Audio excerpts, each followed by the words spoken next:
박근혜 약게이트 이야기를 하고 있는데요. 주말 사이에도 계속 약게이트 이야기는 올라오고 있습니다만 박근혜 게이트의 어쩌면 또 다른 측면, 국정농단, 국기문란 이런 거와 완전히 다른 측면에서 중요한 것들이 드러나고 있고 약품 목록으로만은 확인할 수 없는 어떤 용도로 썼는지 모르니까 근데 약들의 전체적인 리스트를 보면 뭔가 이상한 흐름이 발견되기도 하고요. 그런 측면들이 있어가지고 걸쩍지근해. 지금 그래서 약게이트를 한번 계속 한번 이야기를 해보려고. 되는 대로. 완전 게이트 헬조선의 문이 열렸죠. 치정 게이트에서 부패 게이트, 이제 약 게이트까지. 예, 정말 대단합니다. 야동 게이트 기대하고 있습니다. 이제 다음 나올 게 이제 야동 게이트겠죠. 뭐야 이거 너무 황색 저널리즘으로 가는 거 아니야? 아니 근데 그런 거 있잖아요. 뭐, 박근혜의 어떤 여성으로서의 사생활을 지켜줘야 된다 이 얘기가 나왔을 적에 여지껏 여성이라서 대통령이 된 것도 아닌데 또 갑자기 또 여성을 방어막으로 치는구나 막 이런 얘기 할 적에 박근혜는 맞아 약한 여자야 이런 얘기. 약한 여자야. 약한 여자가 아니라 약한 여자였다는 거지. 그러니까 굉장히 지금 이 이야기가 심대해요. 우리가 지난번에 막 녹음을 털고 가는 길에 뉴스가 갑자기 나왔는데 그때 최순실이 버리고 간 서랍장에 주사제가 발견이 됐는데 그게 염산 에페드린이라는 거예요. 그게 뭔데? 이거 굉장히 유명한 약이잖아요. 제가 얘기했잖아요. 그거 마약 원료. 그러니까 원래는 히로뽕을 제조할 적에 원료가 되는 약이고 예전에는요 이게 감기약에 조금씩 섞여 들어가 있었어요. 그래가지고 어떤 미친 사람들이 감기약을 막 여러 개를 사가지고 이거로부터 그러니까 감기약으로부터 염산 에페드린을 추출을 해가지고 히로뽕을 만드는 짓을 한 게 있었어요. 근데 이걸로 필로폰을 만들려면 대형 차량이 필요하죠. 아 그러니까 과정이 정제 그러니까 과정이. 이 정제 과정이 필요하죠. 근데 지금 나온 거는 그냥 염산 에페드린 주사약만 나온 거예요. 그래서 이거를 뭐 주사약을 하나씩 따서 넣어가지고 피로뽕을 만드는 용도로 썼다라고 하기에는 그건 너무 포장 단위가 너무 소포장이잖아 지금. 그래서 그건 아닌 것 같은데. 저는 이런 생각을 해봐요. 솔직히 히로뽕보다 염산 에페드린 구하기가 더 힘듭니다. 그러니까 이 주사제들은 아무렇게나 막 그냥 처방돼서 나오는 약이 아니에요. 그렇게 반출될 수 있는 약도 아니고 마취과나 비뇨기과 같은 데서 조금씩 쓰는 약이거든요. 따라서 이거는 구해준 의사가 없다고 치면요. 얘네가 도매를 하거나 공장을 하지 않으면 일반인은 접해볼 수가 없는 약이라니까. 이 자체가. 이 지점에서 하나만 전제를 걸어놓고 갑시다. 그렇죠.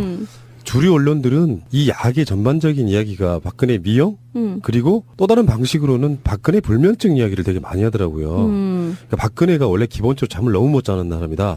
세월호까지도 그렇게 주장하는 사람이 네, 있어. 맞아. 그래서 이제 저번에도 왜 리도카인 이야기가 나왔을 때 리도카인은 마취제인데요. 정맥으로 놓으면은 마취 유도제, 전신 마취 유도제이고 국소적으로 쓰면은 왜 이런 데 꼬맬 때 여기에다가 주사 놔가지고 국소적인 마취하는 그런 약인데 리도카인은 왜 이렇게 많이 했느냐 이 얘기 했을 때도 이게 혹시 프로포폴이랑 연관이 있는 거 아니냐. 그러니까 프로포폴은 그렇게 잠 못 잔다는 박근혜가 잠을 자기 위해서 그렇게 썼을 가능성이 매우 농후한 약인데 어쨌든 프로포폴이 맞을 적에 이게 혈관통이 좀 있어요. 그 혈관을 아프게 하는 게 있거든요. 근데 주사제 중에 혈관통을 일으키는 약들이 몇 개 있는데 그것도 상당히 아프긴 아파요. 그래서 그런 그 부작용이죠. 일종의 그것도 부작용이죠. 그거를 줄여주기 위해서 리도케인 같은 거를 이렇게 같이 넣으면은 혈관 통증도 없어지고 그렇게 같이 처방을 하는 경우가 있어요. 그래서 염산 에페드린도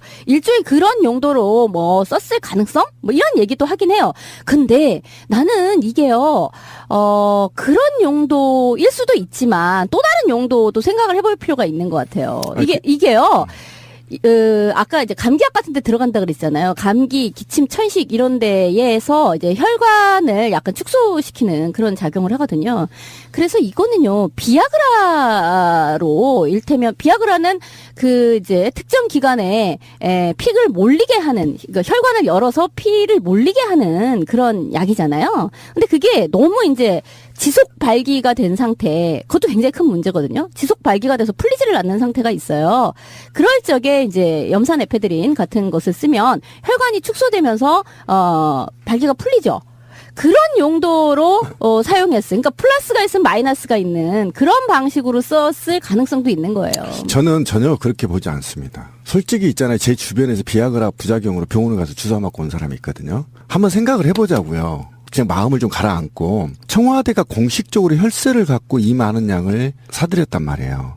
그런데 내가 A라는 사람이에요. 예를 들면 A라는 청와대 가서 너무 비아그라를 많이 먹어버렸어. 그러면 그냥 청와대 나와서 병원에 가서 나 비아그라 먹고 죽지 않으니까 약 좀 다 달라 그러면 10분이면 주사를 맞는데 왜 청와대에서 오랜 시간 동안 그 주사를 어렵게 구해서 청와대에 반입을 했겠습니까? 저는 그게 아니라고 봅니다. 그리고 비아그라도 마찬가지고요. 한번 봅시다. 비아그라 가면 길거리 가면 다 살 수 있습니다. 요즘.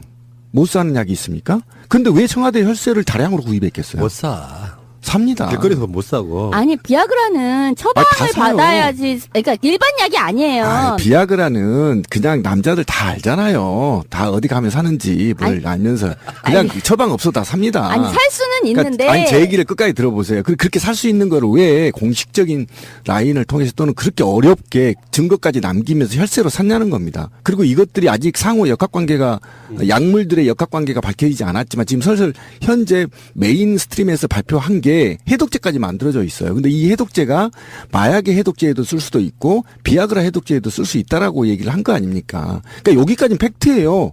메인 언론이 발표를 했기 때문에. 그러니까 이런 정도의 얘기라고 한다면 저는 비아그라를 먹고 발기가 안 죽어서 그걸 해독시키기 위해서 혈세를 낭비하면서 샀다? 그걸 누가 믿습니까? 미친놈도 그렇게 안 합니다. 공무원이 한번 생각해보세요. 다 증거가 남고 이게 수십 년간 남아야 될 자료를 이 사람들은 어떻게 이거를 사드립니까? 말도 안 되고요. 이 사람들은요 이렇게 사드릴 적에 이게 잠깐만요. 나중에 까질지를 모르는 아이, 거예요. 다 알아요. 이 중에 공무원이 있었는데 모릅니까? 다 합니다. 이거. 아니, 내 생각도 지민 씨랑 비슷해. 아니, 들어보세요. 아니, 제 그러니까 얘기를. 예. 국정농단이라는 표현을 쓸 때는요. 그들이 이렇게 몰락할 줄 상상도 못했던 상황에 다 까인 게 아닌가 싶은 생각이 아니에요. 들어요. 제가 얘기하고 싶은 이런 겁니다. 까일 걸 알면서도 일부러 샀다고요? 아니 그거를 아무렇지도 생각하지 않게끔 긴박했다는 거예요. 상황이. 아, 그럴 수도 있겠네요. 언제 이 긴박한 상황이 벌어질지 모르기 때문에 이 약들을 준비해놨다거나 또는 이것이 자주 반복돼서 일어났을 상황이 매우 높습니다. 아, 맞아요. 저도 예, 그렇게 예, 생각을 예, 해요. 그렇게 되는 그러니까 거죠. 그걸 그러니까. 다 구비를 해놓고 있었어야 된다는 그렇지. 것이고. 그 상황이 있다는가. 구비를 해놓고 긴급할 때 이걸 맞아야 되는 그러니까 그 상황이 계속 반복되어서 나타나는 현상이라는 거예요. 이게. 그러니까 이런 거예요. 저번에 왜 플로닐 같은 이야기도 했었잖아요. 뭐냐면 그게 지금 뭐 벤조다이아제핀 이런 수면제 여기 지금 여기에서도 이제 수면제가 다량으로 이렇게 나왔는데 수면제를 먹고 그 수면 상태를 푸는 수면에서 다시금 돌아오게 하는 기량작용을 하는 그렇죠. 그 약도 있었어요. 근데 지금 비아그라와 지금 염산 에페드린이라든가 이런 식의 뭔가를 가하고 다시 그것을 감하고 하는 방식이 있단 말이야. 라식스 같은 것도 이뇨제로서 무언가를 빼내는 그런 그렇지, 역할인 그렇지. 것이고요. 배곡주사 같은 경우도요. 이렇게 비아그라나 뭐 마약 성분 이런 것을 또 좀 빼내는 그렇죠. 거에도 이제 역할이 있다는 거예요. 그러니까 지금 얘기인 즉슨 그냥 우리가 보통 생각하는 잠깐 비아그라를 썼어. 그리고 나서 아이고 잘 발기가 안 풀리네. 뭐 차차로 빼 이게 아니라 그렇지. 뭔가가 다량으로 와장창창 막 동시다발로 뭔가가 막 일어났어. 그래서 그거에 또 동시다발로 뭔가를 풀어야 해. 그런 정도의 뭔가가 질펀한 무엇인가가 향연이 벌어지고 있었던 게 아니냐. 이렇게밖에 볼 수가 없는 거죠. 우리 마약 그러면은 가장 전통적이고 가장 대표적인 게 필로폰이죠. 그렇죠. 근데 그 이전에는 뭐가 유명했죠? 아편이죠. 생아편, 그렇죠. 헤로인. 근데 우리나라에 그 일제시대부터 있던 그 아편 말고 일제 강점기 때는 헤로인도 있었고요. 몰핀도 있었대요. 근데 몰핀은 이제 의학적으로 되게 많이 썼죠. 진통제니까. 네. 근데 1970년대 중반 유경수 여사 사후 이런 시절에는 보통 한국의 어떤 광풍이나 몰아치는 게 대마초고요. 그 시기에 맞춰서 필로폰이 필로폰도 엄청 떴다라고 그래요. 그러니까 우리나라에서 만들어서 일본으로 수출했죠. 원래는 일본에서 대대적으로 단속을 하니까 일본에서 만들던 기술자들이 한국으로 들어왔어. 그렇죠. 예. 여기서 풀린 거야. 이놈들이 한국에서 만들어갖고 일본으로 수출하는 그런 그렇죠. 방식이 되는 거예요. 여기가 현지 네. 공장처럼 된 거예요. 그쪽에서 그- 단속이 네. 심해지니까. 그러니까 최태민이 박근혜를 만나서 뭔가 하던 시절에는 한국이 대마초와 필로폰 열풍이 불었다는 거예요. 맞아요. 뭐 그렇기도 네. 하고 이제 대마초 같은 경우는 사실은 정부가 실제 그 뭐 히로뽕이나 이런 거에 비하면 해악이 그것만큼 미치지 못함에도 불구하고 특히 뭐 미군 부대라든지 이런 거를 통해서 많이 흘러나왔었던 거에 비해서 정부가 너무 심하게 대대적으로 단속을 했다. 그게 뭐 어떤 당시에 뭐 70년대 통기타 문화 뭐 이런 것을 때려잡고 연예계를 때려잡고 검열과 이제 동시에 문화 일종의 억압 방식으로 이제 작동을 했다. 이제 이런 것이 대중문화의 역사에서는 꽤 중요하게 다뤄지거든요. 그러니까 히로뽕을 그러니까 그 당시에 정작 진짜 문제가 됐던 거는 말씀하신 것처럼 일본으로부터 이렇게 역수입이 됐다 그래야 되나? 하여튼 기술이 들어와서 여기가 현지 공장화돼 가지고 다시 일본으로 수출하는 그런 공장 역할을 했던 필로폰이 막 그렇게 되고 있었음에도 불구하고 그보다 훨씬 해악이 낮은 대마초를 때려잡는 방식으로 뭔가 이게 매스킹이 일어난 게 아닌가라는 생각도 들어요. 그러니까 어쨌든 간에 마약의 역사를 보니까 신비님이 확 떠오르는 장면이 하나 있어요. 1980년대, 90년대 본드. 갑자기 되게 웃긴 거야. 그건 너무 질낮은 이야기다. 네. 그래도 환각이 있다고 하니까. 아니 근데 난 기억에 어렸을 때 70년대에 이제 우리 할머니는 약간 좀 사람이 좀 멍하고 좀 이렇게 이치 어두운 어떤 그런 사람이거든요. 근데 우리 할머니가 그런 얘기를 하시는 거예요. 아편을 하면 그렇게 좋다는데 아편을 한번 하고 싶다고 이런 얘기를 하셨어요. 어렸을 때 기억에. 그랬더니 이제 저보다 5살 위에 오빠는 그때 어린이죠. 어린이가 듣고는 깜짝 놀래서는 할머니 미쳤냐고. 그걸 하면 그 중독이 돼가지고 큰일 나는 건데 아편을 또 어디서 구하며 말도 안 되는 소리를 한다고 할머니한테 막 뭐라고 야단을 치는 거예요. 그랬더니 할머니가 구하려면 구할 수 있다고 저 다른 할머니들도 한다고 막 이런 얘기를 했었어요. 그러니까 제가 그 얘기를 했잖아요. 시골에 예전에 양귀비 아펜이 양귀비에서 채취한 겁니다. 펠로폰은 아니죠. 아펜을 양귀비에서 채취해서 시골에 구슬만한 걸로 보관이 집에 있었어요. 제 어렸을 때도 그 배가 아프면 요걸 좀 띄어서 물에 타서 줬거든요. 설사에 아주 잘 되는 예. 치사제로 그랬었어요. 썼죠. 실제. 근데 제가 기억을 나는데 어느 순간 상감이라고 해요. 상감. 우리 어렸을 때 상감이 나와서 대마초 있죠. 그거 삼배. 삼배를 전부 베고요. 그다음에 양귀비를 전부 뽑았던 기억이 내가 있어요. 어렸을 때. 그러니까 우리 집 뒤에 삼배가 있었는데 그 삼배 잎으로 떡도 해먹고 막 그래요. 어렸을 때 모시떡 하는 것처럼. 모시떡 그 이파리 어렸을 때 따서 떡을 하거든요. 그거를 이제 말아서 피면 이제 이 대마초가라는 거 아닙니까? 그런 게 어렸을 때까지 제가 기억이 나요. 우리 동네에. 그런데 그 약이 바로 어느 집에나 조금씩 비상약품으로 있었다는 거예요. 그러니까 아까 진미님 할머니 말이 맞는 거예요. 그렇죠, 그런데 약간. 그때 삼촌들한테 어떻게 들었냐면 저거를 스폰지에다가 풀어서 주사기로 땡기면 그게 아편이 된다는 거예요. 제가 어린 나이에 머리에 기억을 하고 있잖아요, 지금. 그러니까 그건 네. 아편인 거고. 네, 아편인 거죠. 일종의 배 아플 때 쓰는 상비약처럼 시골에 썼던 기억도 좀 있어요. 있어요.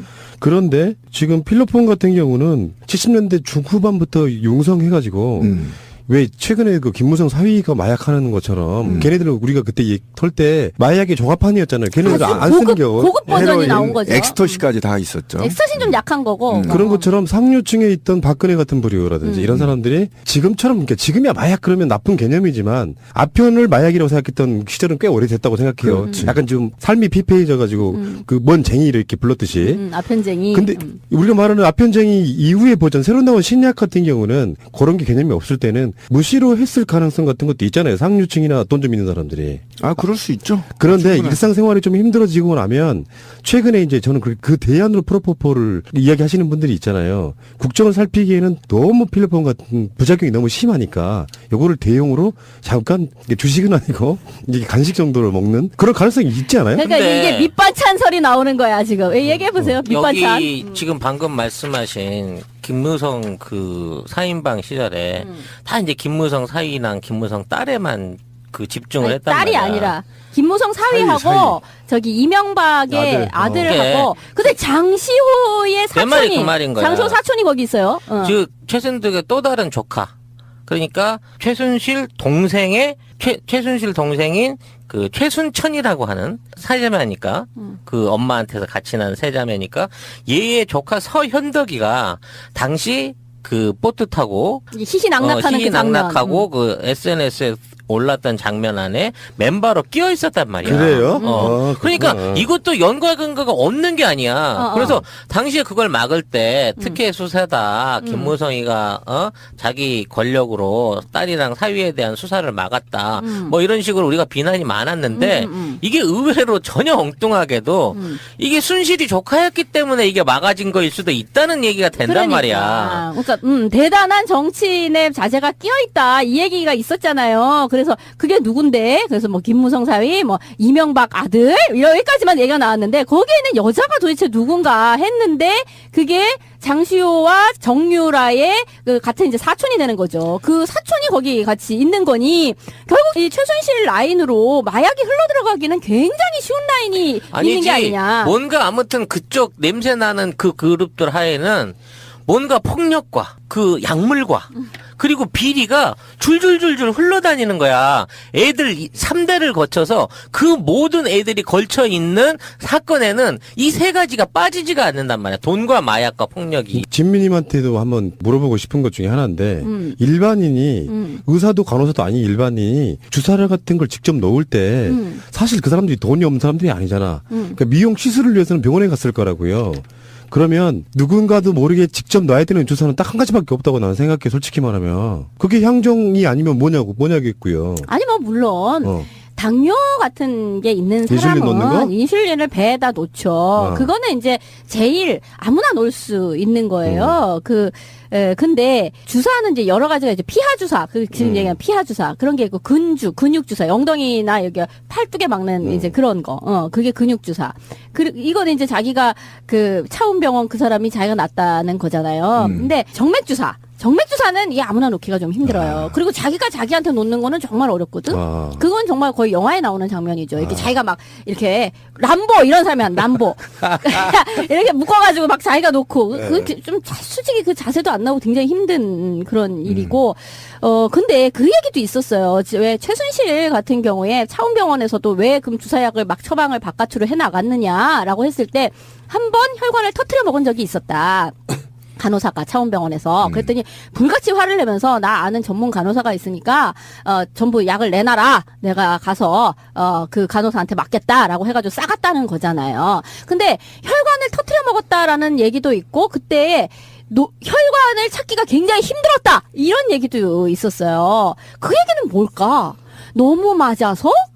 왜? 뭐 이런 생각이 또 드는 거. 혈관이 그냥 물론 혈관이 그냥 원래 약한 사람도 있어요. 또는 살이 너무 많이 찌면은 이게 가려져가지고 혈관 찾기가 굉장히 힘든 사람도 있고 혈관 자체가 굉장히 얇고 약한 사람도 있기는 있어요. 근데 어쨌든 거의 차원병원에 웬만한 간호사가 이 놓기가 굉장히 힘들었고 혹시라도 실수해서 한번 터트려 먹으면 불같이 화를 냈다라는 얘기거든요. 그래서 어쨌든 그 사람이 뭐 자기들끼리 놓고 어쩌고 했다라는 거는 물론 약간의 기술을 익혔을 수도 있지만 거기에는 놓는 사람이 아마 또 좀 전문적으로 지금 얘기하는 간호장교 뿐만 아니라 이렇게 자기가 알고 있는 어떤 전문적으로 놔주는 사람이 또 거기에 있지 않았을까라는 근데 생각이 들어요. 그러면 이게 지금 한 발만 더 들어가 보자고.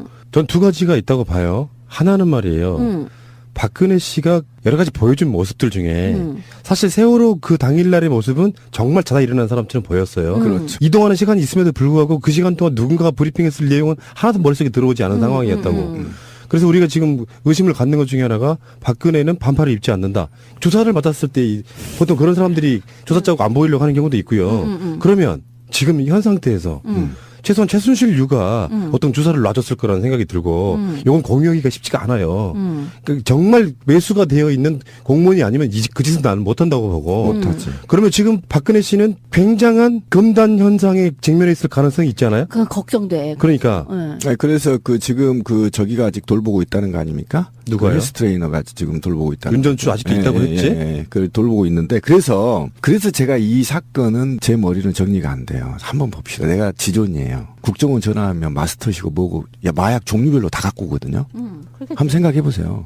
그냥 비공식적으로 다 가져올 수 있고요. 지금 최순실이 문고리 3인방을 통해서 청와대 차량으로 프리패스했다는 거 아닙니까?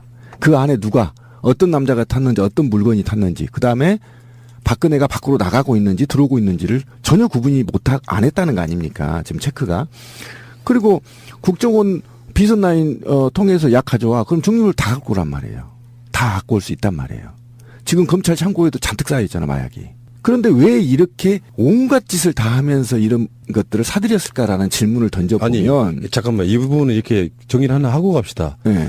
그러니까 청와대가 직접적으로 마약으로 불릴 만한 걸 사들이지는 않았어. 그러니까 내 말은 그러니까, 이런 거지. 어. 우리가요, 왜 저번에 뭐 바깥에서 차원병원에서 태반 주사 뭐 이런 얘기 나왔을 적에 신배님 말씀도 아니 청와대에서 태반 주사를 구입을 하면 될 것을 왜 외부에서 사가지고 뭘 반출을 하고 그렇지. 반입을 하고 지랄을 해가지고 이 꼬리를 잡히게 하느냐 이 얘기했잖아요. 그 얘기가 나오기 무섭게 그럼 청와대에서는 어떤 물품 어떤 약품을 샀는지 볼까 했더니 허거거거 이렇게 된 거잖아요. 그것처럼 지금 신배님 말씀하듯이 아니 모두 다 지금 검찰 뭐 국정원 등등 해서 주식을 차려가지고 올 수 있었는데, 메인 DC를 차려가지고 올 수 있었는데, 왜 이런 잔챙이 같은 밑반찬을 가지고 이지랄이야, 라고 얘기를 하는 거면, 그런 것도 있을 수 있는 거죠. 지금 이거는, 메인 DC는 바깥에서 들어오되, 이거는 그냥, 식당마다 밑반찬 그게 있잖아. 그냥 깍두기. 기본 단무지야, 그렇지, 이거는. 기본 단무지, 깍두기, 바로 그 배추김치. 이게 있는 상태인 거죠. 그래서 이제 제가 그래서 얘기한 게 메인 반찬이 밝혀지지 않았다는 겁니다. 그래서 최근에 메인 DC가 뭐냐 이거야. 그렇죠. 그래서 최근에 아까 찌라시님 얘기한 게 저는 핵심이라고 생각해요. 지금 우리가 방송에서 예전에 3가지 수사를 해야 된다고 했어요. 뇌물죄가 들어가야 되고 국가보안법 조사가 돼야 되고 그다음에 마약 수사가 들어가야 된다고 했죠. 그 이후에 하나가 더 진일보한 게 뇌물죄 지금 수사를 하고 있습니다. 지금 남아 있는 게요. 국가보안법 적용 수사가 남아 있고 그다음에 마약 수사가 남아 있는데 지금 마약 수사가 2번째로 촉구되고 있습니다. 시민들에 의해서. 왜 그러냐면 지금 검찰이 마약 수사를 전혀 고려하지 않고 있다라는 겁니다. 그래서 정치권과 시민사회단체가 마약 조사라고 지금 푸싱을 하고 있는 겁니다.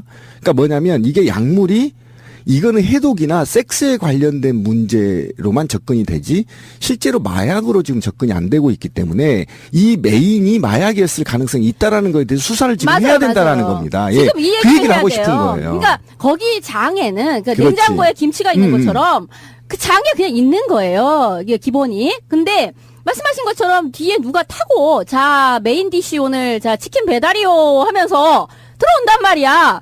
집에 깍두기는 있어. 근데 치킨은 누가 배달을 오는 거지. 스쿠터를 타고 지금 오는 거야. 아이고. 그럼 뒷좌석을 열면 이제 치킨, 피자 이런 게 이제 있죠. 그 배달통이 오는 거지. 심지어는 같이 먹을 놈까지 싫고 와. 그렇지. 근데 왜 제가 이렇게 분명히 말씀을 드리냐면 아까 지민님이 살짝 하고 얘기를 하고 넘어갔는데 굉장히 중요한 얘기를 김상만이 최순실이 입국하기 이틀 전에 알았다는 겁니다. 김상만이 어떻게 알았겠어요? 국정원 아니고 이거 불가능합니다. 국정원이 이미 보호하고 있다는 건 다 밝혀졌고요. 그다음에 공항에 왔을 때 건장한 검정색 옷을 입은 사람들 국정원용으로 드러났단 말이죠. 그러면 도피 과정에서 국정원이 신변을 확보했을 가능성이 매우 높습니다. 그러면 그 상황에서 최순실이 김상만한테 전화해서 공황장애로 좀 진단서 떼어줄 수 있는 건지 창원병원에 전화해봐.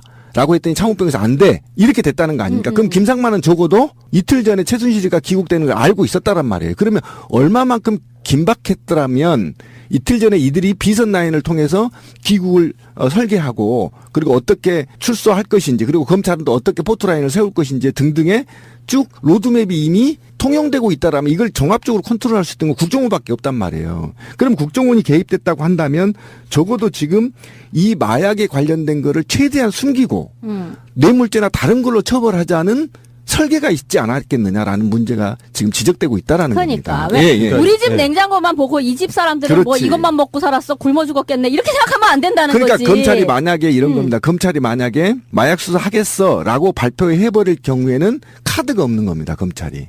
그렇죠? 그러니까 목줄을 꽉 쥐고 검찰이 목줄을 일부 쥐고 저는 이제 우리 편이라고 보진 않습니다. 검찰은 목줄을 쥐고 너 잘못하면 이거 깐다라고 하고 수사를 받아라고 요구를 했는데 불구하고 박근혜는 29일 수사를 또 거부해버렸어요. 이후에 어떤 수사가 진행될지 모르겠지만 지금 코어는 있다. 분명히. 그건 검찰이 잡고 있다. 이게 언제까지일지 시간 문제다. 전 그렇게 생각합니다. 심야에 독대하신 그분의 모발 검사를 할까봐 머리를 다 밀어버렸다는 그런 설도 있어요.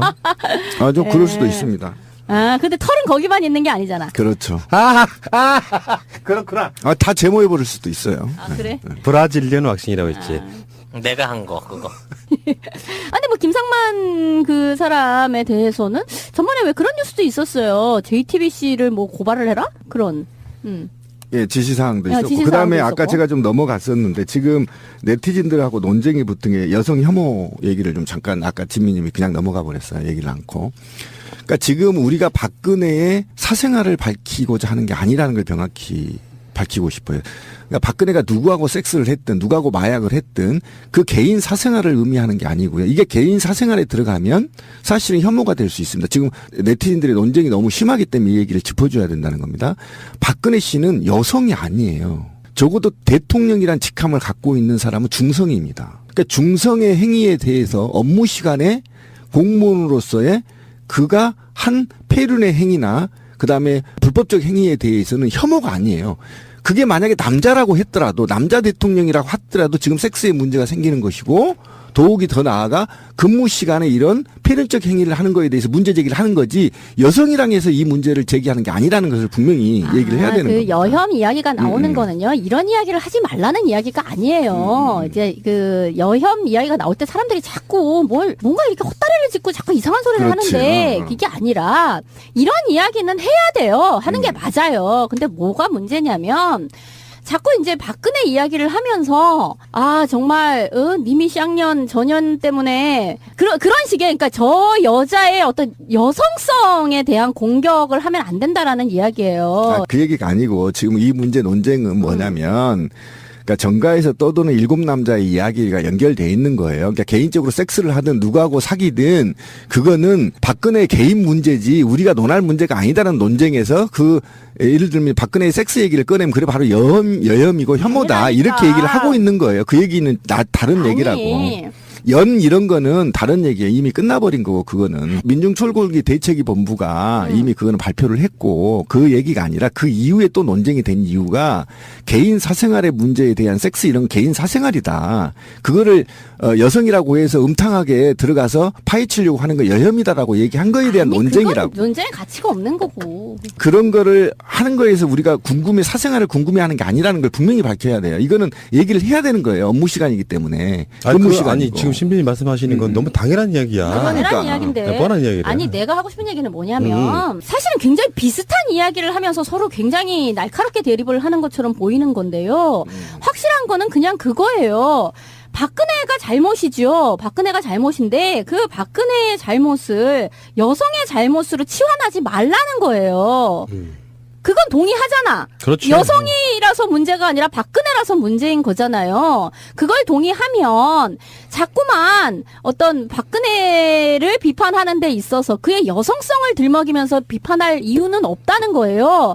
그리고 광장에서 여성도 있고 남성도 있고 다 있는 이 마당에서 자꾸만 여성에 대한 공격을 하는 것으로서 박근혜에 대한 비판을 가름하려고 하면 같이 싸우고 있는 연대하고 있는 이 사람들 중에서 여성들을 굉장히 위축시키고 여성들을 배제시키는 결과를 낳는다는 거예요. 그러니까 오케이. 그 짓을 하지 말라는 얘기예요. 그 이야기는 거기까지만 합시다. 자, 어쨌든 간에 저쪽에서는 마약 이야기는 별로 안 꺼내고 싶어하는 뉘앙스도 보여요. 왜 불편해지는 상황들이 저는 있다고 보거든요. 그들도 김무성 사유에 때 봤듯이 현 정치권에도 그런 거 즐기는 사람이 있어 보이고요. 그렇죠. 아니 매우 가까이 있는 거죠. 아까 이야기한 장시호의 사촌도 그 멤버 중에 하나였다는 것이고 김무성 사위, 이명박의 아들 너무너무 근접해 있지 않아요? 그런데다가 사실 박지만이라는 사람은 왜 80년대에 그렇게까지 정말 막 집결지에 한국 가가지고 기넥스에 있을 만큼 어마어마한 투여량을 보였던 저는 만약에 사람인데. 박근혜 씨가 마약에 노출됐다면 이거는 기관이 개입돼 있기 때문에 엄청난 파장이 있기 때문에 그들 스스로도 이거를 수사가 상당히 하기 어려울 가능성이 매우 높습니다. 감당하기가 굉장히 감당하기가 어려운 문제. 이야기고요. 그리고 이제 마약 수사를 만약 하게 되면 이제 공급책이라든지 이런 거를 이제 쫙 훑어야 되는 건데. 그러니까 그 공급책이 기관일 가능성이 높다라는 거예요, 제 주장은. 그러니까 지금 공무원적 마인드로 이야기를 해보자면 결국 외부에서 반입을 해갔을 때 아이씨, 조달청에서 납품받은 거야, 그럼 이거? 바로 그거야. 그건 아니라 할지라도 하여튼 검경 정보 국정원 등등이 마약을 그 사람들은 수사를 한답시고 많이 가지고 있을 수 있고요. 네. 뭐 그런 거죠. 예. 최소한 권력의 핵심에 있던 정두원의 이야기는요. 그 이야기 뉘앙스를 들어보면은 밥을 먹다 토할 정도라고 이야기하면요. 거기에는 두 가지 중에 하나밖에 없어요. 섹스와 마약입니다. 둘 중에 하나는 걸려 있는 거라고 보거든요. 둘 다일 수도 있고. 섹스도 정상적인 섹스가 아닌 걸 말하는 네, 겁니다. 예. 그 뉘앙스는 굉장히 중요해요. 일반 비리 갖고 그렇게 표현하지 않습니다. 그렇지. 그러니까 어쨌든 간에 마약의 역사를 보니까 신비님이 확 떠오르는 장면이 하나 있어요. 네. 1980년대, 90년대 본드. 갑자기 되게 기억한 거야. 그건 너무 질낮은 이야기다. 예. 그래도 환각이 있다고 하니까.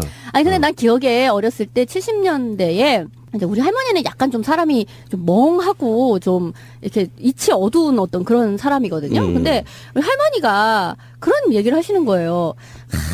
아편을 하면 그렇게 좋다는데 아편을 한번 하고 싶다고 이런 얘기를 하셨어요. 어렸을 때 기억에. 그랬더니 이제 저보다 5살 위에 오빠는 그때 어린이죠. 어린이가 듣고는 깜짝 놀래서는 할머니 미쳤냐고. 그걸 하면 그 중독이 돼가지고 큰일 나는 건데 아편을 또 어디서 구하며 말도 안 되는 소리를 한다고 할머니한테 막 뭐라고 야단을 치는 거예요. 그랬더니 할머니가 구하려면 구할 수 있다고 저 다른 할머니들도 한다고 막 이런 얘기를 했었어요. 그러니까 제가 그 얘기를 했잖아요. 시골에 예전에 양귀비 아펜이 양귀비에서 채취한 겁니다. 펠로폰은 아니죠. 아펜을 양귀비에서 채취해서 시골에 구슬만한 걸로 보관이 집에 있었어요. 제 어렸을 때도 배가 아프면 요걸 좀 띄어서 물에 타서 줬거든요. 설사에 아주 잘 되는 예. 치사제로 그랬었어요. 썼죠. 실제. 근데 제가 기억을 하는데 어느 순간 상감이라고 해요. 상감. 우리 어렸을 때 상감이 나와서 대마초 있죠. 삼배. 삼배를 전부 베고요. 그 다음에 양귀비를 전부 뽑았던 기억이 내가 있어요. 어렸을 때. 그러니까 우리 집 뒤에 삼배가 있었는데 그 삼배 잎으로 떡도 해먹고 막 그래요. 어렸을 때. 모시떡 하는 것처럼. 예, 모시떡 그 이파리 어렸을 때 따서 떡을 하거든요. 그거를 이제 말아서 피면 이제 이 대마초가라는 거 아닙니까? 그런 게 어렸을 때까지 제가 기억이 나요. 우리 동네에. 그런데 그 약이 바로 어느 집에나 조금씩 비상약품으로 있었다는 거예요. 그러니까 아까 진미님 할머니 말이 맞는 거야. 그렇죠, 그런데 약간. 그때 삼촌들한테 어떻게 들었냐면 저거를 스폰지에다가 풀어서 주사기로 땡기면 그게 아편이 된다는 거예요. 제가 어린 나이에 머리에 기억을 하고 있잖아요, 지금. 그러니까 그건 네. 아편인 거고. 네, 아편인 거죠. 일종의 배 아플 때 쓰는 상비약처럼 시골에 썼던 기억도 좀 시사제. 있어요. 예.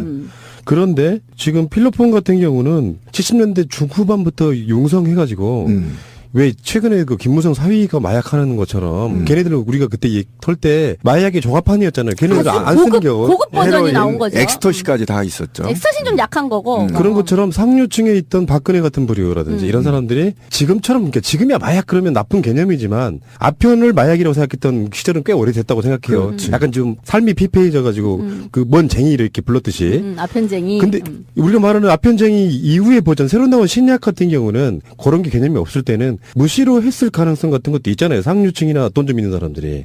그럴 수 있죠. 그런데 충분하죠. 일상생활이 좀 힘들어지고 나면 최근에 이제 저는 그 대안으로 프로포폴을 이야기하시는 분들이 있잖아요. 국정을 살피기에는 너무 필로폰 같은 부작용이 너무 심하니까 요거를 대용으로 잠깐 주식은 아니고 이제 간식 정도로 먹는 그런 가능성이 있지 않아요? 그러니까 근데 이게 밑반찬설이 나오는 거야 지금. 얘기해 보세요. 밑반찬. 여기 지금 방금 말씀하신 김무성 그 사인방 시절에 다 이제 김무성 사위랑 김무성 딸에만 그 집중을 아니, 했단 딸이 말이야. 아니라 김무성 사위하고 저기 이명박의 아들하고 근데 장시호의 내 말이 사촌이 그 말인 거야. 장시호 사촌이 거기 있어요. 즉 최순득의 또 다른 조카. 그러니까 최순실 동생의 최순실 동생인 그 최순천이라고 하는 사자매니까 그 엄마한테서 같이 난 세자매니까 얘의 조카 서현덕이가 당시 그 보트 타고 희희낙낙하는 그 장면. 희희낙낙하고 그 SNS에 올랐던 장면 안에 맨바로 끼어 있었단 말이야. 그래요? 그러니까 그렇구나. 이것도 연관 근거가 없는 게 아니야. 그래서 당시에 그걸 막을 때 특혜 수사다. 김무성이가 자기 권력으로 딸이랑 사위에 대한 수사를 막았다. 뭐 이런 식으로 우리가 비난이 많았는데 이게 의외로 전혀 엉뚱하게도 이게 순실이 조카였기 때문에 이게 막아진 거일 수도 있다는 얘기가 된단 말이야. 그러니까 대단한 정치인의 자제가 끼어있다 이 얘기가 있었잖아요. 그래서 그게 누군데? 그래서 뭐 김무성 사위, 뭐 이명박 아들 여기까지만 얘기가 나왔는데 거기에는 여자가 도대체 누군가 했는데 그게 장시호와 정유라의 그 같은 이제 사촌이 되는 거죠. 그 사촌이 거기 같이 있는 거니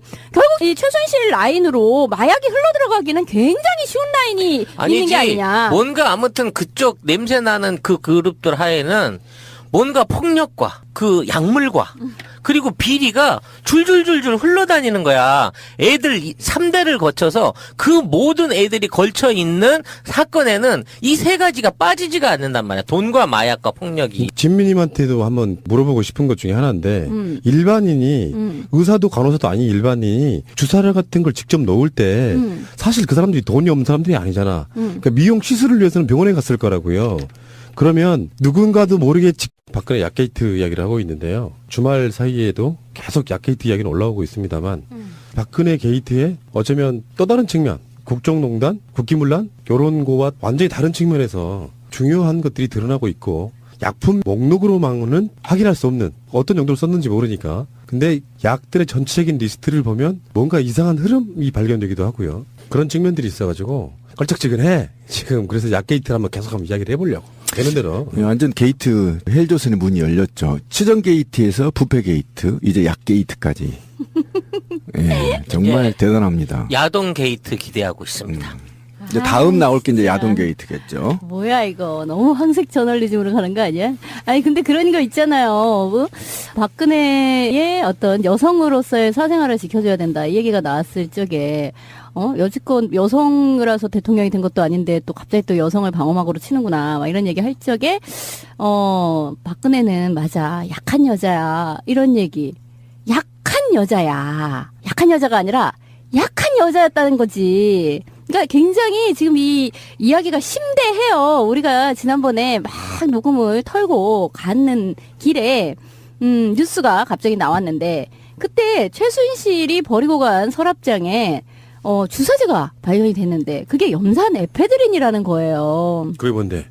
이거 굉장히 유명한 약이잖아요. 제가 얘기했잖아요. 그거 마약 원료. 그러니까 원래는 히로뽕을 제조할 적에 원료가 되는 약이고 예전에는요 이게 감기약에 조금씩 섞여 들어가 있었어요. 그래가지고 어떤 미친 사람들이 감기약을 막 여러 개를 사가지고 이거로부터 그러니까 감기약으로부터 염산 에페드린을 추출을 해가지고 히로뽕을 만드는 짓을 한 게 있었어요. 근데 이걸로 필로폰을 만들려면 대형 차량이 필요하죠. 그러니까 과정이 정제 그러니까 과정이. 이 정제 과정이 필요하죠. 근데 지금 나온 거는 그냥 염산 에페드린 주사약만 나온 거예요. 그래서 이거를 뭐 주사약을 하나씩 따서 넣어가지고 피로뽕을 만드는 용도로 썼다라고 하기에는 그건 너무 포장 단위가 너무 소포장이잖아 지금. 그래서 그건 아닌 것 같은데. 저는 이런 생각을 해와요. 솔직히 히로뽕보다 염산 에페드린 구하기가 더 힘듭니다. 그러니까 이 주사제들은 아무렇게나 막 그냥 처방돼서 나오는 약이 아니에요. 그렇게 반출될 수 있는 약도 아니고 마취과나 비뇨기과 같은 데서 조금씩 쓰는 약이거든요. 따라서 이거는 구해준 의사가 없다고 치면요. 얘네가 도매를 하거나 공장을 하지 않으면 일반인은 접해볼 수가 없는 약이라니까. 이 자체가. 이 지점에서 하나만 전제를 걸어놓고 갑시다. 그렇죠. 주류 언론들은 이 약의 전반적인 이야기가 박근혜 미용 그리고 또 다른 방식으로는 박근혜 불면증 이야기를 되게 많이 하더라고요. 그러니까 박근혜가 원래 기본적으로 잠을 너무 못 자는 사람이다.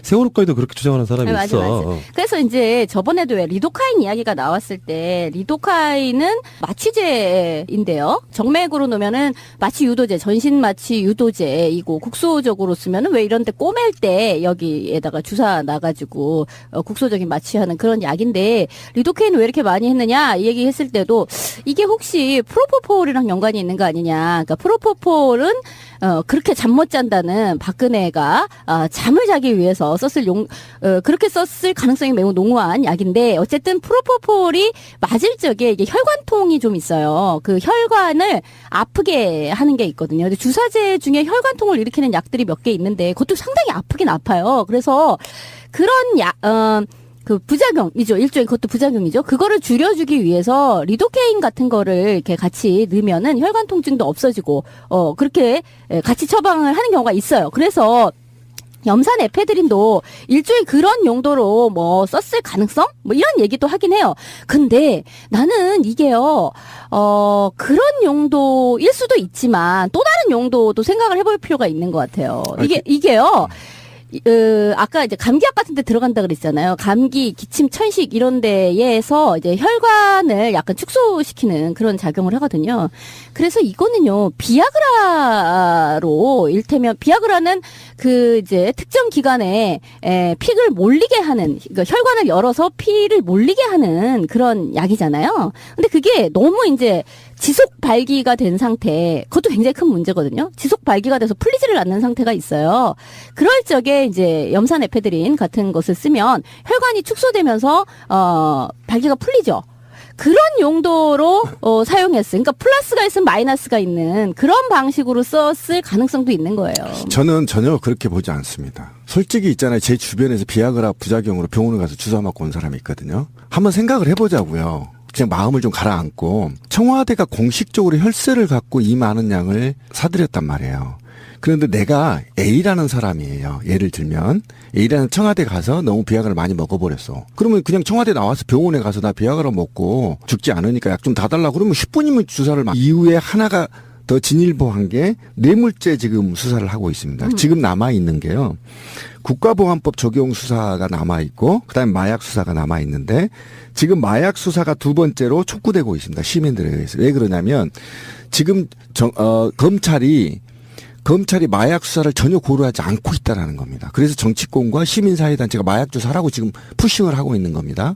그러니까 뭐냐면 이게 약물이 이거는 해독이나 섹스에 관련된 문제로만 접근이 되지 실제로 마약으로 지금 접근이 안 되고 있기 때문에 이 메인이 마약이었을 가능성이 있다라는 거에 대해서 수사를 지금 해야 된다라는 겁니다. 지금 예, 이 얘기를 그 얘기를 해야 하고 돼요. 싶은 거예요. 그러니까 거기 장에는 그러니까 그렇지. 냉장고에 김치가 있는 것처럼 그 장에 그냥 있는 거예요. 이게 기본이. 근데 말씀하신 것처럼 뒤에 누가 타고 자 메인 디시 오늘 자 치킨 배달이요 하면서 들어온단 말이야.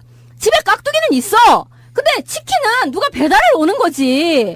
스쿠터를 타고 지금 오는 거야. 아이고. 그럼 뒷좌석을 열면 이제 치킨, 피자 이런 게 이제 있죠. 그 배달통이 오는 거지. 심지어는 같이 먹을 놈까지 싫고 와. 그렇지. 근데 왜 제가 이렇게 분명히 말씀을 드리냐면 아까 지민님이 살짝 하고 얘기를 하고 넘어갔는데 굉장히 중요한 얘기를 김상만이 최순실이 입국하기 이틀 전에 알았다는 겁니다. 김상만이 어떻게 알았겠어요? 국정원 아니고 이거 불가능합니다. 국정원이 이미 보호하고 있다는 건 다 밝혀졌고요. 그다음에 공항에 왔을 때 건장한 검정색 옷을 입은 사람들 국정원용으로 드러났단 말이죠. 그러면 도피 과정에서 국정원이 신변을 확보했을 가능성이 매우 높습니다. 그러면 그 상황에서 최순실이 김상만한테 전화해서 공황장애로 좀 진단서 떼어줄 수 있는 건지 창원병원에 전화해봐. 라고 했더니 창원병에서 안 돼. 이렇게 됐다는 거 아닙니까? 그럼 김상만은 적어도 이틀 전에 최순실이가 귀국되는 걸 알고 있었다란 말이에요. 그러면 얼마만큼 긴박했더라면 이틀 전에 이들이 비선 라인을 통해서 귀국을 설계하고 그리고 어떻게 출소할 것인지 그리고 검찰은 또 어떻게 포토라인을 세울 것인지 등등의 쭉 로드맵이 이미 통용되고 있다라면 이걸 종합적으로 컨트롤할 수 있는 건 국정원밖에 없단 말이에요. 그럼 국정원이 개입됐다고 한다면 적어도 지금 이 마약에 관련된 거를 최대한 숨기고 뇌물죄나 다른 걸로 처벌하자는 설계가 있지 않았겠느냐라는 문제가 지금 지적되고 있다라는 그러니까 겁니다. 왜 우리 집 냉장고만 보고 이 집 사람들은 뭐 그렇지. 이것만 먹고 살았어 굶어 죽었겠네 이렇게 생각하면 안 된다는 그러니까 거지. 검찰이 만약에 이런 겁니다. 검찰이 만약에 마약 수사 하겠어라고 발표해버릴 경우에는 카드가 없는 겁니다. 검찰이. 그렇죠? 그러니까 목줄을 꽉 쥐고 검찰이 목줄을 일부 쥐고 저는 이제 우리 편이라고 보진 않습니다. 검찰은 목줄을 쥐고 너 잘못하면 이거 깐다라고 하고 수사를 받아라고 요구를 했는데 불구하고 박근혜는 29일 수사를 또 거부해버렸어요. 이후에 어떤 수사가 진행될지 모르겠지만 지금 코어는 있다. 분명히. 그건 검찰이 잡고 있다. 이게 언제까지냐 시간 문제다. 전 그렇게 생각합니다. 심야에 독대하신 그분의 모발 검사를 할까봐 머리를 다 밀어버렸다는 그런 설도 있어요. 좀 그럴 수도 있습니다. 아, 근데 털은 거기만 있는 게 아니잖아. 그렇죠. 그렇구나. 다 제모해버릴 수도 있어요. 아, 그래? 브라질리언 왁싱이라고 했지. 내가 한 거 그거. 아니 뭐 김상만 그 사람에 대해서는 전번에 왜 그런 뉴스도 있었어요. JTBC를 뭐 고발을 해라? 그런. 예, 지시사항도 있었고. 지시사항도 그다음에 아까 있었고. 제가 좀 넘어갔었는데 지금 네티즌들하고 논쟁이 붙은 게 여성 혐오 얘기를 좀 잠깐 아까 진미님이 그냥 넘어가 버렸어요. 얘기를 않고. 그러니까 지금 우리가 박근혜의 사생활을 밝히고자 하는 게 아니라는 걸 명확히 밝히고 싶어요. 그러니까 박근혜가 누구하고 섹스를 했든 누구하고 마약을 했든 그 개인 사생활을 의미하는 게 아니고요. 이게 개인 사생활에 들어가면 사실은 혐오가 될 수 있습니다. 지금 네티즌들의 논쟁이 너무 심하기 때문에 이 얘기를 짚어줘야 된다는 겁니다. 박근혜 씨는 여성이 아니에요. 적어도 대통령이란 직함을 갖고 있는 사람은 중성입니다. 그러니까 중성의 행위에 대해서 업무 시간에 공무원으로서의 그가 한 폐륜의 행위나 그다음에 불법적 행위에 대해서는 혐오가 아니에요. 그게 만약에 남자라고 했더라도 남자 대통령이라고 하더라도 지금 섹스에 문제가 생기는 것이고 더욱이 더 나아가 근무 시간에 이런 폐륜적 행위를 하는 거에 대해서 문제 제기를 하는 거지 여성이랑 해서 이 문제를 제기하는 게 아니라는 것을 분명히 얘기를 해야 되는 그 겁니다. 여혐 이야기가 나오는 거는요. 이런 이야기를 하지 말라는 이야기가 아니에요. 이제 그 여혐 이야기가 나올 때 사람들이 자꾸 뭔가 이렇게 헛다리를 짚고 자꾸 이상한 소리를 그렇지. 하는데 그게 아니라 이런 이야기는 해야 돼요. 하는 게 맞아요. 근데 뭐가 문제냐면 자꾸 이제 박근혜 이야기를 하면서 정말 님이 쌍년 전년 때문에 그런 식의 그러니까 저 여자의 어떤 여성성에 대한 공격을 하면 안 된다라는 이야기예요. 그 얘기가 아니고 지금 이 문제 논쟁은 뭐냐면 그러니까 정가에서 떠도는 7남자의 이야기가 연결돼 있는 거예요. 그러니까 개인적으로 섹스를 하든 누구하고 사귀든 그거는 박근혜의 개인 문제지 우리가 논할 문제가 아니다라는 논쟁에서 예를 들면 박근혜의 섹스 얘기를 꺼내면 그래 바로 여혐이고 혐오다 아니라니까. 이렇게 얘기를 하고 있는 거예요. 그 얘기는 다른 아니. 얘기를 않는데 왜 청와대에서 오랜 시간 동안 그 주사를 어렵게 구해서 청와대에 반입을 했겠습니까? 저는 그게 아니라고 봅니다. 그리고 비아그라도 마찬가지고요. 한번 봅시다. 비아그라 가면 길거리 가면 다 살 수 있습니다. 요즘. 못 사는 약이 있습니까? 근데 왜 청와대 혈세를 다량으로 구입했겠어요? 못 사. 삽니다. 길거리에서 못 사고. 아니 비아그라는 처방을 다 사요. 받아야지. 그러니까 일반 약이 아니에요. 비아그라는 그냥 남자들 다 알잖아요. 다 어디 가면 사는지 뭘 알면서 그냥 처방 없어 다 삽니다. 아니 살 수는 있는데. 그러니까 아니 제 얘기를 끝까지 들어보세요. 그렇게 살 수 있는 거를 왜 공식적인 라인을 통해서 또는 그렇게 어렵게 증거까지 남기면서 혈세로 샀냐는 겁니다. 그리고 이것들이 아직 상호 역학관계가 약물들의 역학관계가 밝혀지지 않았지만 지금 슬슬 현재 메인 스트림에서 발표한 게 해독제까지 만들어져 있어요. 근데 이 해독제가 마약의 해독제에도 쓸 수도 있고 비아그라 해독제에도 쓸 수 있다라고 얘기를 한 거 아닙니까? 그러니까 여기까지는 팩트예요. 메인 언론이 발표를 했기 때문에. 그러니까 이런 정도의 얘기라고 한다면 저는 비아그라를 먹고 발기가 안 죽어서 그걸 해독시키기 위해서 혈세를 낭비하면서 샀다? 그걸 누가 믿습니까? 미친놈도 그렇게 안 합니다. 공무원이 한번 생각해보세요. 다 증거가 남고 이게 수십 년간 남아야 될 자료를 이 사람들은 어떻게 이거를 사드립니까? 말도 안 되고요. 이 사람들은요 이렇게 사드릴 적에 이게 잠깐만요. 나중에 까질지를 모르는 거예요. 다 알아요. 이 중에 공무원이 있었는데 모릅니까? 다 합니다. 이거. 아니, 내 생각도 진미 씨랑 비슷해. 아니, 들어보세요. 그러니까 제 얘기를. 예. 국정농단이라는 표현을 쓸 때는요. 그들이 이렇게 몰락할 줄 상상도 못했던 상황에 다 까인 게 아닌가 싶은 생각이 아니에요. 들어요. 제가 얘기하고 싶은 이런 겁니다. 까일 걸 알면서도 일부러 샀다고요? 아니 그거를 아무렇지도 생각하지 않게끔 긴박했다는 거예요. 상황이. 그럴 수도 있겠네요. 언제 이 긴박한 상황이 벌어질지 모르기 때문에 이 약들을 준비해놨다거나 또는 이것이 자주 반복돼서 일어났을 상황이 매우 높습니다. 맞아요. 저도 예, 그렇게 예, 생각을 예, 그렇게 해요. 되는 그러니까 거죠. 그걸 그러니까. 다 구비를 해놓고 있었어야 된다는 그렇지. 것이고. 그 상황이 있다는가. 구비를 해놓고 긴급할 때 이걸 맞아야 되는 그러니까 그 상황이 계속 반복되어서 나타나는 현상이라는 거예요. 이게. 그러니까 이런 거예요. 저번에 왜 플로닐 같은 이야기도 했었잖아요. 뭐냐면 그게 지금 뭐 벤조다이아제핀 이런 수면제 지금 여기에서도 이제 수면제가 다량으로 이렇게 나왔는데 수면제를 먹고 그 수면 상태를 푸는 수면에서 다시금 돌아오게 하는 기량작용을 하는 그렇죠. 그 약도 있었어요. 근데 지금 비아그라와 지금 염산 에페드린이라든가 이런 식의 뭔가를 가하고 다시 그것을 감하고 하는 방식이 있단 말이야. 라식스 같은 것도 이뇨제로서 무언가를 빼내는 그런 그렇지, 역할인 그렇지. 것이고요. 배곡주사 같은 경우도요. 이렇게 비아그라나 뭐 마약 성분 이런 것을 또 좀 빼내는 그렇죠. 거에도 이제 역할이 있다는 거예요. 그러니까 지금 얘기인즉슨 그냥 우리가 보통 생각하는 잠깐 비아그라를 썼어. 그리고 나서 아이고 잘 발기가 안 풀리네. 뭐 차차로 빼 이게 아니라 그렇지. 뭔가가 다량으로 와장창창 막 동시다발로 뭔가가 막 일어났어. 그래서 그거에 또 동시다발로 뭔가를 풀어야 해. 그런 정도의 뭔가가 질펀한 무엇인가가 향연이 벌어지고 있었던 게 아니냐. 이렇게밖에 볼 수가 없는 거죠. 우리 마약 그러면은 가장 전통적이고 가장 대표적인 게 필로폰이죠. 그렇죠. 근데 그 이전에는 뭐가 유명했죠? 아편이죠. 생아편, 그렇죠. 헤로인. 근데 우리나라에 그 일제시대부터 있던 그 아편 말고 일제 강점기 때는 헤로인도 있었고요. 몰핀도 있었대요. 근데 몰핀은 이제 의학적으로 되게 많이 썼죠. 진통제니까. 네. 근데 1970년대 중반 유경수 여사 사후 이런 시절에는 보통 한국의 어떤 광풍이나 몰아치는 게 대마초고요. 그 시기에 맞춰서 필로폰이 필로폰도 엄청 떴다라고 그래요. 그러니까 우리나라에서 만들어서 일본으로 수출했죠.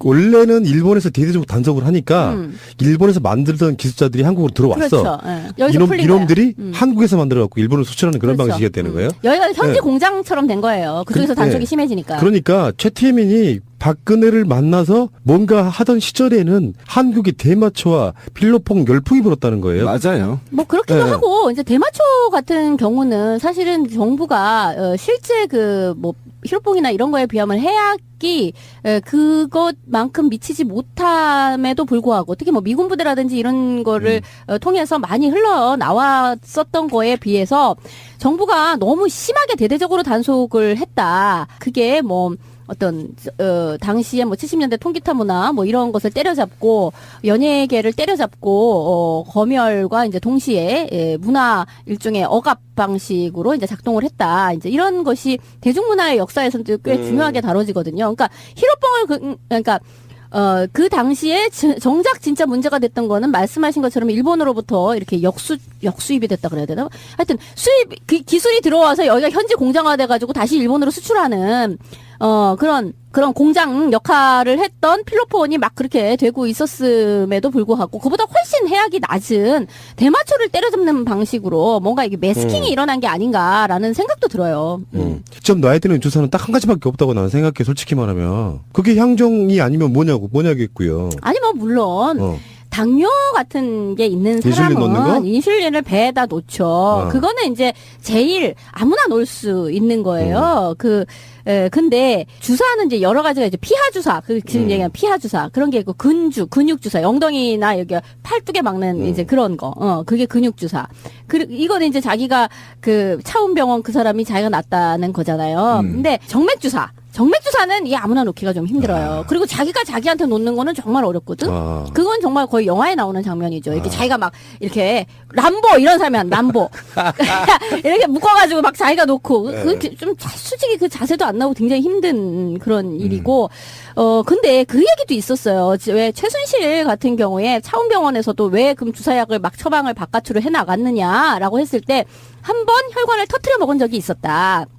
간호사가 차원병원에서 그랬더니 불같이 화를 내면서 나 아는 전문 간호사가 있으니까 전부 약을 내놔라 내가 가서 그 간호사한테 맞겠다라고 해가지고 싸갔다는 거잖아요. 근데 혈관을 터트려 먹었다라는 얘기도 있고 그때 혈관을 찾기가 굉장히 힘들었다 이런 얘기도 있었어요. 그 얘기는 뭘까? 너무 맞아서?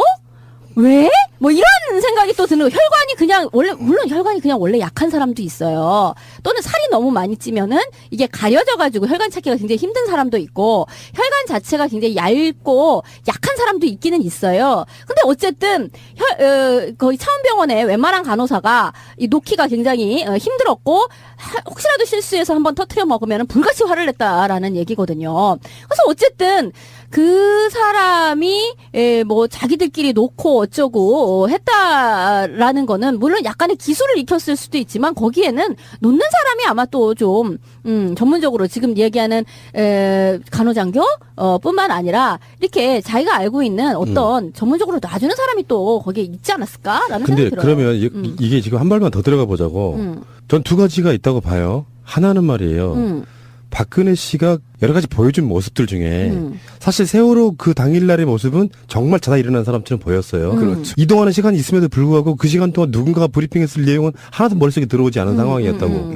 그래서 우리가 지금 의심을 갖는 것 중에 하나가 박근혜는 반팔을 입지 않는다. 조사를 받았을 때 보통 그런 사람들이 조사 자국 안 보이려고 하는 경우도 있고요. 그러면 지금 현 상태에서 최소한 최순실 유가 어떤 주사를 놔줬을 거라는 생각이 들고 이건 공유하기가 쉽지가 않아요. 그 정말 매수가 되어 있는 공무원이 아니면 그 짓은 나는 못한다고 보고. 못하지. 그러면 지금 박근혜 씨는 굉장한 금단 현상에 직면해 있을 가능성이 있잖아요. 그건 걱정돼. 그러니까 네. 아니, 그래서 지금 저기가 아직 돌보고 있다는 거 아닙니까? 누가요? 그 헬스 트레이너가 지금 돌보고 있다는. 윤전추 아직도 있다고 했지? 그 돌보고 있는데 그래서 제가 이 사건은 제 머리는 정리가 안 돼요. 한번 봅시다. 내가 지존이에요. 국정원 전화하면 마스터시고 뭐고 마약 종류별로 다 갖고 오거든요. 그렇게 한번 생각해 보세요. 그냥 비공식적으로 다 가져올 수 있고요. 지금 최순실이 문고리 3인방을 통해서 청와대 차량으로 프리패스했다는 거 아닙니까? 그 안에 누가 어떤 남자가 탔는지 어떤 물건이 탔는지 그다음에 박근혜가 밖으로 나가고 있는지 들어오고 있는지를 전혀 구분이 안 했다는 거 아닙니까? 지금 체크가. 그리고 국정원 비선 라인 통해서 약 가져와. 그럼 종류를 다 갖고 오란 말이에요. 다 갖고 올 수 있단 말이에요. 지금 검찰 창고에도 잔뜩 쌓여있잖아, 마약이. 그런데 왜 이렇게 온갖 짓을 다 하면서 이런 것들을 사들였을까라는 질문을 던져보면. 아니, 잠깐만. 이 부분은 이렇게 정리를 하나 하고 갑시다. 네. 그러니까 청와대가 직접적으로 마약으로 불릴 만한 걸 사들이지는 않았어. 그러니까 내 말은 그러니까 이런 거지. 어. 우리가요. 왜 저번에 뭐 바깥에서 차원병원에서 태반 주사 뭐 이런 얘기 나왔을 적에 신배님 말씀도 아니 청와대에서 태반 주사를 구입을 하면 될 것을 왜 외부에서 사가지고 뭘 반출을 하고 그렇지. 반입을 하고 지랄을 해가지고 이 꼬리를 잡히게 하느냐 이 얘기했잖아요. 그 얘기가 나오기 무섭게 그럼 청와대에서는 어떤 약품을 샀는지 볼까 했더니 허거거거 이렇게 된 거잖아요. 그것처럼 지금 신배님 말씀하듯이 아니 모두 다 지금 검찰 뭐 국정원 등등 해서 주식을 차려가지고 올 수 있었는데, 메인 DC를 차려가지고 올 수 있었는데, 왜 이런 잔챙이 같은 밑반찬을 가지고 이지랄이야, 라고 얘기를 하는 거면, 그런 것도 있을 수 있는 거죠. 지금 이거는, 메인 DC는 바깥에서 들어오되, 이거는 그냥, 식당마다 밑반찬 그게 있잖아. 그냥 깍두기. 기본 단무지야, 그렇지, 이거는. 기본 단무지, 깍두기, 바로 그 배추김치. 이게 있는 상태인 거죠. 그래서 이제 제가 얘기한 게 메인 반찬이 밝혀지지 않았다는 겁니다. 그래서 최근에. 메인 DC가 뭐냐 이거야. 그렇죠. 그래서 최근에 아까 찌라시님 얘기한 게 저는 핵심이라고 생각해요. 지금 우리가 방송에서 예전에 3가지 수사를 해야 된다고 했어요. 뇌물죄가 들어가야 되고 국가보안법 조사가 돼야 되고 그다음에 마약 수사가 들어가야 된다고 했죠. 그